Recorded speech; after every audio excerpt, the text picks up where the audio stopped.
Hello student, आज के इस क्रैश कोर्स के फर्स्ट क्लास में आप लोगों का स्वागत है। आज हम लोग फिजिक्स के फर्स्ट चैप्टर प्रकाश का परावर्तन तथा अपरावर्तन को पढ़ने वाले हैं, जो कि आप लोगों के सामने स्क्रीन पे फर्स्ट क्वेश्चन आ गए होंगे। इस क्वेश्चन को पढ़ने से पहले आप लोगों से एक निवेदन है कि यदि आप लोग हमारे चैनल पर पहली बार आए हैं तो हमारे चैनल को सब्सक्राइब कर ले और लाइक ज़रूर करें। यदि आप लोग इसका PDF लेना चाहते हैं तो हमारे टेलीग्राम ग्रुप और व्हाट्सएप चैनल को ज़रूर से ज़रूर ज्वाइन कर ले और इसका लिंक आप लोगों को कमेंट बॉक्स में मिल जाएगा। और जितना हो सके इस वीडियो को शेयर करें। और हमारे चैनल पे मैट्रिक, इंटर और ITI पॉलिटेक्निक इत्यादि की तैयारी कराई जाती है, इसीलिए आप लोग हमारे चैनल को सब्सक्राइब करें और इस वीडियो को शेयर करें। आइए जानते फर्स्ट क्वेश्चन आप लोगों के सामने है। फर्स्ट क्वेश्चन प्रकाश का परावर्तन से लिया गया है। प्रकाश का परावर्तन से लिया गया है, ठीक है। फर्स्ट क्वेश्चन आप लोगों के सामने है, क्रांति कोण किससे कहते हैं? क्रांति कोण किससे कहते हैं? जब प्रकाश की किरण, ठीक है, प्रकाश की किरण मान के चलो ये एक प्रकाश है, ठीक है, ये सूर्य हो गया, ये प्रकाश की किरण। एक दो माध्यम होते हैं, ठीक है, एक सरल माध्यम, एक विरल माध्यम, ठीक है। उस सरल माध्यम और विरल माध्यम के द्वारा जब प्रकाश की किरण संग माध्यम से विरल माध्यम में प्रवेश करती है, ठीक है, इसमें प्रवेश करती है तो वह अभिलंब से हटती है। ये जो अभिलंब होती है यहाँ पे, उस अभिलंब से ये कोण जो है ये हट जाती है, ठीक है। अर्थात विरल माध्यम से बना अपरावर्तित कोण संग माध्यम में बने आपतित कोण से बड़ा होता है, ठीक है। ये संग माध्यम, ये कोण जो है, ये कोण जो है इस कोण से ये कोण बड़ा होता है, ठीक है। बड़ा होने के कारण बड़ा होता है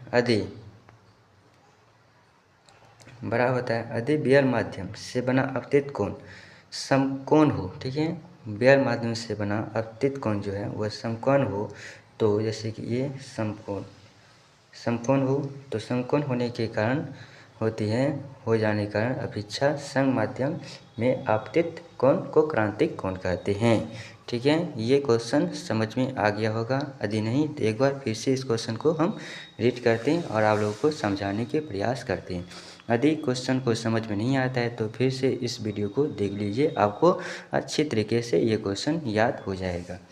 देखिए, क्रांति कोण किससे कहते हैं? जब प्रकाश की किरण संग माध्यम से विरल माध्यम में प्रवेश करती है तो वह अभिलंब पर हटती है, ठीक है। अर्थात विरल माध्यम से बना आपतित कोण संग माध्यम से बने आपतित कोण से बड़ा होता है, ठीक है। अपरावर्तित कोण से आपतित कोण बड़ा होता है। यदि विरल माध्यम से बना अपरावर्तित कोण एक समकोण बन जाए, ठीक है, एक समकोण टाइप का इस तरह का बन जाए, समकोण के समान हो जाए, तो उस अपेक्षा को हम लोग ही उस अपेक्षा में जो आपतित कोण होते हैं उसको हम लोग क्रांतिक कोण कहते हैं। यह क्वेश्चन आशा करते हैं समझ में आ गया होगा। यदि समझ में नहीं आएगा तो फिर से इस वीडियो को देख लीजिए और कमेंट बॉक्स में बताइए समझ में आया या नहीं। यदि नहीं आया तो इस क्वेश्चन को हम फिर से आप लोगों को बता देंगे। आइए बढ़ते हैं नेक्स्ट क्वेश्चन की ओर। नेक्स्ट क्वेश्चन है, पेरिस्कोप किससे कहते हैं? ठीक है, पेरिस्कोप किससे कहते हैं, इसका क्या उपयोग है? पेरिस्कोप को समझने के लिए सबसे आसान परिभाषा आप लोगों को बताती है। पेरिस्कोप एक यंत्र है, ठीक है, जिसके द्वारा हम अपनी छुपी हुई ठीक है, जो छुपी हुई वस्तु को भी देख सकते हैं, ठीक है। जैसे जो हाथ में आप लोगों का कीड़ा होता है उसको हम लोग दूरबीन के द्वारा से देख सकते हैं यंत्र, इसी टाइप का एक पेरिस्कोप होता है जो कि छुपा हुआ वस्तु को भी देख सकते हैं, ठीक है। सैनिक खाई में छिपकर मैदान में पहाड़ों को देख सकते हैं, ठीक है। सैनिक जो पहाड़ों के बाहर से, जैसे कि एक सैनिक है यहाँ पे, मान के चलो ये सैनिक है, ठीक, ये पहाड़ है, इस पहाड़ को भी, इस पहाड़ में कोई व्यक्ति होंगे तो उसको वह देख सकते हैं इस पेरिस्कोप के मदद से। और पनडुब्बी में बैठे हुए सैनिक के समुद्र के तल पर्यवेक्षण कर सकते हैं, ठीक है, उसको भी वह लोग देख सकते हैं। किसी धुंधे वाले दिन में फोटोग्राफी की भी सहायता की जा सकती है। पेरिस्कोप समतल दर्पण से सहायता से बनाए जाते हैं, ठीक है, जो प्रकाश के परावर्तन सिद्धांत पर कार्य करते हैं। उच्च कोटि के पेरिस्कोप में प्रिज्म का भी उपयोग किया जाता है। आइए फिर से इस क्वेश्चन को देखते हैं। पेरिस्कोप किसे कहते हैं? पेरिस्कोप एक यंत्र है, ठीक है, जिसके द्वारा हम अपनी छिपी हुई वस्तु को देख सकते हैं। सैनिक इसका उपयोग के बारे में पूछ रहा है तो यहाँ से लिखना है, सैनिक के खाइयों में छिपकर मैदानों के पहाड़ों को देख सकते हैं और पनडुब्बी में बैठे हुए सैनिक समुद्र के तल का पर्यवेक्षण भी कर सकते हैं, ठीक है। किसी धुंधे वाले दिन में अवृत फोटोग्राफी करने में भी सहायता करता है, ठीक है। पेरिस्कोप समतल दर्पण से बनाया जाता है जो प्रकाश के परावर्तन से सिद्धांत पर कार्य करती है। जो उच्च कोटि के होते हैं जिसमें अधिकतम पेरिकोस होते हैं उसमें प्रिज्म का भी उपयोग करती हैं। यह क्वेश्चन भी आप लोगों को समझ में आ गया होगा। अब बढ़ते हैं आगे के क्वेश्चन में। नेक्स्ट क्वेश्चन है समतल दर्पण, ठीक है, में बनने वाली प्रतिबिंब की विशेषता को लिखिए, ठीक है। समतल दर्पण जो होती है उसकी विशेषता को लिखने के बारे में ये क्वेश्चन बता रहा है, जो कि बहुत इम्पोर्टेंट क्वेश्चन है। ये क्वेश्चन आपका एग्जाम में 100% आएगा। समतल दर्पण के सामने जितनी दूरी पर कोई वस्तु हो उसका बिंब उतना ही पीछे बनता है, ठीक है। जैसे कि ये वस्तु इससे इतना दूरी पे, ठीक है, तो ये और ज़्यादा इधर इसका नज़दीक ही इसका प्रतिबिंब बनेगा, ठीक है, इसका नज़दीक ही प्रतिबिंब बनेगा, छाया की तरह प्रतिबिंब बनता है। समतल दर्पण किसी वस्तु से पूरे बिंब को देखने के लिए दर्पण का आकार उसका आधा अर्थात छोटा कर देता है, उसका हाफ में आ जाता है, ठीक है, उसका जो है वह हाफ में आ जाता है। तो देखिए समतल दर्पण से बनी प्रतिबिंब की विशेषता को लिखने के लिए बोला है क्वेश्चन में। तो समतल दर्पण के सामने जितनी दूरी पर कोई वस्तु हो उसका बिंब उतना ही पीछे बनता है। समतल दर्पण किसी वस्तु में पूरे बिंब को देखने के लिए दर्पण का आकार में उससे आधा होना आवश्यक होता है, ठीक है। ये क्वेश्चन भी आप लोगों को समझ में आ गया होगा। इसको आप लोग स्क्रीन से फ़ोटो ले सकते हैं या इसको कॉपी कलम लेके नोट कर लीजिए। अब नेक्स्ट क्वेश्चन जो कि बहुत इंपॉर्टेंट क्वेश्चन है, ये क्वेश्चन 100% ही आता है एग्जाम में, जो कि VBI क्वेश्चन है, ठीक है, इम्पोर्टेंट क्वेश्चन है। इसको भी आइए देखते हैं हम लोग। एक मिनट,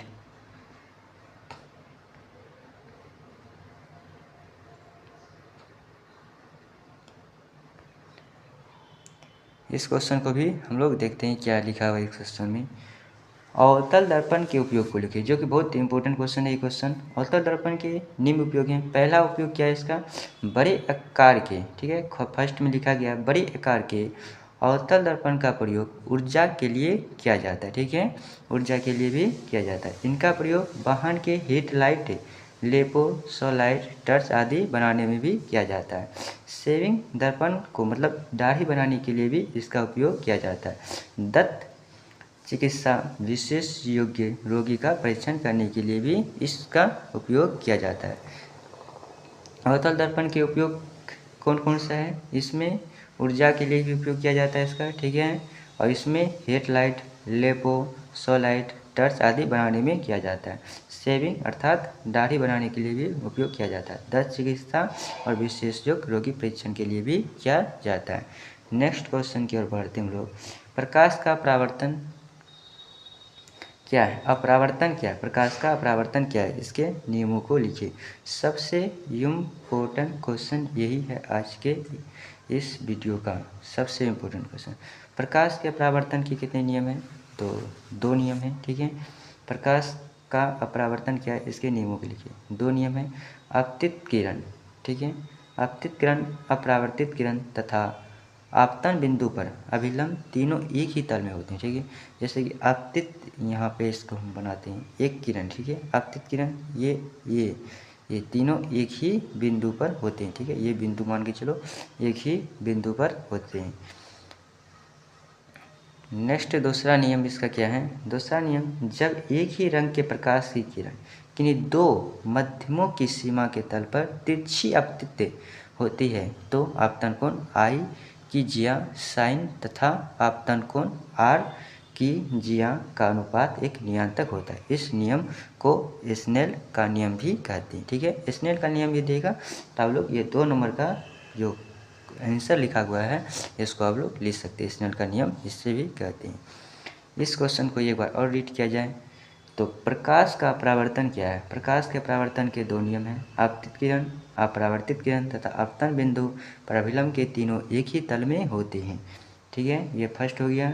नेक्स्ट 2 नंबर में दूसरा नियम, जब एक ही रंग के प्रकाश की किरण किन्हीं 2 माध्यमों के सीमा पर तिरछी अपतित होती है, आपतन कोण आई। ठीक है, आई और जिया आपतन कोण आर। ठीक है, आर और की जिया अनुपात होते हैं, इसके दोनों का अनुपात होते हैं। इस नियम को स्नेल का नियम भी कहते हैं। ठीक है, आई अनुपात आर, इसका सूत्र यहाँ पे इसको टाइपिंग नहीं किया गया है, आई अनुपात आर, ये आप लोग लिख दीजिए। नेक्स्ट क्वेश्चन की ओर बढ़ते हैं। समतल दर्पण द्वारा, नेक्स्ट क्वेश्चन भी बहुत ही इम्पोर्टेंट है। समतल दर्पण द्वारा उत्पन्न आवर्धन +1, इसका क्या अर्थ है। इसका अर्थ है एक समतल दर्पण द्वारा उत्पन्न आवर्धन +1। ठीक है, उत्पन्न +1। ठीक है, होने का अर्थ समतल दर्पण के द्वारा जिस वस्तु का प्रतिबिंब, ठीक है, समतल दर्पण द्वारा जिस वस्तु का प्रतिबिंब बना उस वस्तु का साइज दर्पण समतल दर्पण द्वारा बनाए गए प्रतिबिंब के साइज के बराबर हो। ठीक है, इस वस्तु की जैसे इतना बनाइए तो इसका भी ये इस साइज के बराबर होना चाहिए। ठीक है, धनात्मक चिन्ह यह दर्शाता है कि प्रतिबिंब सीधा है। धनात्मक चिन्ह क्या दर्शाता है, ये प्रतिबिंब सीधा है। ठीक है, एक समतल दर्पण द्वारा उत्पन्न आवर्धन होने का अर्थ है यह है कि समतल दर्पण के द्वारा जिस वस्तु का प्रतिबिंब बन रहा है उस वस्तु का साइज दर्पण समतल दर्पण द्वारा बनाए गए प्रतिबिंब के साइज के बराबर हो। ठीक है, धनात्मक चिन्ह यह दर्शाता है प्रतिबिंब सीधा था अभिसाई हो। यदि क्वेश्चन समझ में नहीं आ रहा है तो कमेंट में बताइए, इसको हम फिर से समझाएंगे। और इस वीडियो को 2 से 3 बार आप लोग देखिए, आप लोगों को यह क्वेश्चन याद हो जाएगा। बहुत ही इम्पोर्टेंट क्वेश्चन है। अवतल लेंस के 2 उपयोग कौन कौन से हैं। नेत्र के दूरदृष्टि दोष को सुधारने के लिए किया जाता है। छपाई के छोटे अक्षर को पढ़ने के लिए भी किया जाता है। ठीक है, ये क्वेश्चन ये है। दूरदृष्टि दोष नेत्र के दूर करने के लिए, और अवतल में किसको होते हैं, निकट दृष्टि दोष को दूर करने के लिए, और छोटे अक्षर को पढ़ाई करने के लिए भी इसका उपयोग करते हैं। ठीक है, नेक्स्ट क्वेश्चन,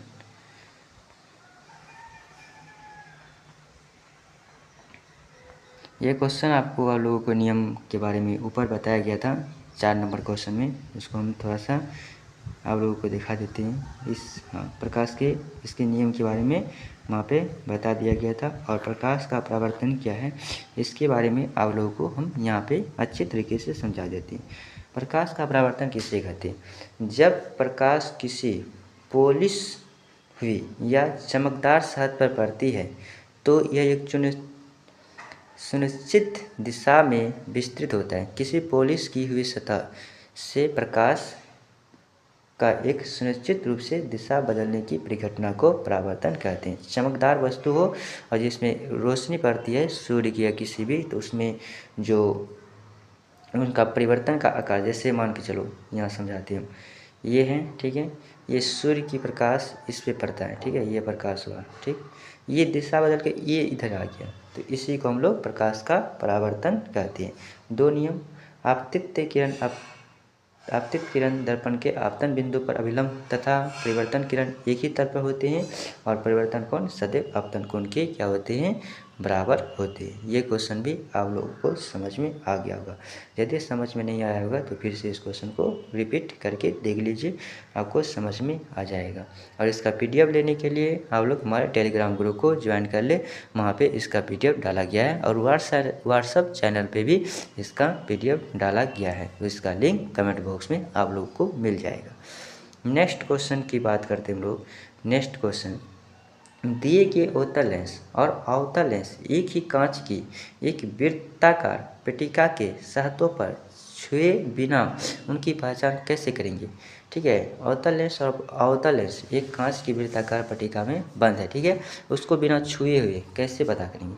तो अवतल लेंस यदि कांच की पट्टिका में मुद्रित अक्षरों के ऊपर रखकर उठाने से यदि अक्षर का आकार बढ़ता है, ठीक है, बढ़ता दिखाई देता है तो वह अवतल लेंस है।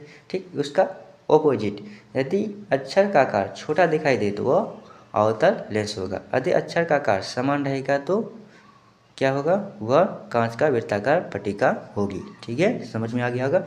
यदि छोटा होगा तो क्या होगा? वह अवतल लेंस, और यदि बड़ा होगा तो अवतल लेंस, और यदि बराबर हो तो वह पट्टिका होगा। ठीक है। नेक्स्ट क्वेश्चन है, हमें वाहनों में अवतल दर्पण के प्रत्यक्ष दृश्य दर्पण के रूप में वरीयता क्यों देते हैं? ठीक है, वरीयता क्यों देते हैं? अवतल दर्पण, ठीक है, अवतल दर्पण के प्रत्यक्ष दृश्य दर्पण के रूप में इसीलिए वरीयता देते हैं क्योंकि वह सदैव क्या होते हैं? सीधा प्रतिबिंब बनाते हैं। इसका दृष्टि क्षेत्र भी बहुत अधिक होता है क्योंकि यह बाहर की ओर विकृतता होती है। ठीक है, ये क्वेश्चन आप लोगों को समझ में आ गया होगा। यदि नहीं तो फिर से रिपीट करके आप लोग देख लीजिए, समझ में आ गया होगा। हम फिर से एक बार इस क्वेश्चन को रिपीट कर देते हैं और आप लोगों को समझाने का प्रयास करते हैं। वरीयता इसीलिए होते हैं, समझिए। अवतल दर्पण जो है, अवतल दर्पण के प्रत्यक्ष दृश्य दर्पण के रूप में इसीलिए वरीयता देते हैं क्योंकि वह सदैव सीधा प्रतिबिंब बनाते हैं। ठीक है, सीधा प्रतिबिंब बनाते हैं। इनका दृष्टि क्षेत्र भी बहुत अधिक होता है क्योंकि यह बाहर की विकृतता के होते हैं, इसी कारण से। ठीक है। नेक्स्ट क्वेश्चन है हमारा, अवतल लेंस को अभिसारी लेंस क्यों कहते हैं? ठीक है, अवतल लेंस को अभिसारी लेंस क्यों कहते हैं? अवतल लेंस के द्वारा आपतित समांतर किरण अपरावर्तन के फलस्वरूप एक बिंदु पर मिलती है, यानी अवतल लेंस प्रकाश के समांतर किरणों को अभिसारित करता है, अतः अवतल लेंस इसी गुण के कारण अभिसारी लेंस कहते हैं। किस लिए कहते हैं ये आप लोगों को समझ में आ गया होगा। क्यों कहते हैं? क्योंकि एक बार कमेंट बॉक्स में सब कोई बता दीजिए समझ में आया या नहीं आया। इसलिए कहते हैं क्योंकि अवतल लेंस जो है वह, ठीक समझिए, अवतल लेंस के द्वारा किस लिए कहते हैं इसको? इसलिए कहते हैं क्योंकि अवतल लेंस के द्वारा आपतित समांतर किरण अपरावर्तन के एक ही बिंदु पे मिलती है, यानी वह समांतर किरणों के अभिसारित करता है, अतः उसी गुण के कारण इसको हम लोग कहते हैं अवतल लेंस के कारण। ठीक है, ये आप लोग को अच्छी तरीके से समझ में आ गया होगा यह क्वेश्चन। ठीक, नेक्स्ट क्वेश्चन की ओर आगे बढ़ते हैं हम लोग और देखते हैं उस क्वेश्चन में क्या कहते हैं। ये क्वेश्चन आप लोगों को नेक्स्ट पार्ट में करवाया जाएगा। जब तक के लिए इस वीडियो को शेयर कीजिए और लाइक कीजिए और चैनल को सब्सक्राइब करें और टेलीग्राम ग्रुप और व्हाट्सएप चैनल को ज़रूर से ज़रूर ज्वाइन करें। हमारे चैनल पर मैट्रिक और इंटर की फुल तैयारी कराई जा रही है और बहुत ही इंपॉर्टेंट क्वेश्चन बताया जा रहा है। टेलीग्राम ग्रुप को ज्वाइन कर ले क्योंकि एग्ज़ाम के समय में उसी में आप लोगों का क्वेश्चन प्रोवाइड किया जाएगा जो क्वेश्चन एग्ज़ाम में आने वाला होगा। यूट्यूब पर वीडियो बना के नहीं डाला जाएगा, इसीलिए टेलीग्राम ग्रुप को ज्वाइन कर ले और चैनल को सब्सक्राइब ज़रूर से ज़रूर करें। Thank you.